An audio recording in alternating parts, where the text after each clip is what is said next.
तो ये संस्कृत के साथ जोड़ करके वर्णवाल जी ने सही कहा अपने भाषण में, लेकिन मैं उसी में ये बात भी बताना चाहूंगा, इस गीत की रचना में हमारी प्राचीन संस्कृति की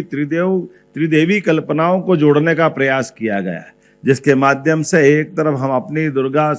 दश प्रहरण धारणी दुर्गा की ताकत से हमारे अपने अतीत के गौरवशाली पृष्ठ में हमारी अपनी सांस्कृतिक विरासत पे भी हम गर्व करते हैं, और कमला कमल दल विहारिणी, इसका मतलब महालक्ष्मी का भी स्मरण करते हुए इस गीत के माध्यम से जोड़ने का, और हमारी सांस्कृतिक विरासत में महालक्ष्मी का जो प्रताप है ये उसके प्रति भी नमन है। और वीणा जो हमने अपनी माँ सरस्वती के प्रति जो इसमें कल्पना की है, कामना की है, यद्यपि चटर्जी जी ने इसको स्वरबद्ध करते हुए और इसकी लिपिबद्ध करते हुए आनंदमठ नामक उपन्यास के माध्यम से दुनिया के बीच इस गीत को रखने का प्रयास किया, और वहां से उठा करके अंदर की जो अंतरतम भावना, ये हजारों हजार साल वाली हमारी गौरवशाली उस प्रतिष्ठित भावना का पुनर्जागरण का एक काल था, जिसके कारण से हम आज भी उस भावना के आधार पर लोग बड़े गजब है। इस मामले में भी देखना चाहिए कि हमारी ये त्रिदेवियों की कल्पना हजारों हजार साल वाली, जो समझदार है वो नादानी से चुप रह करके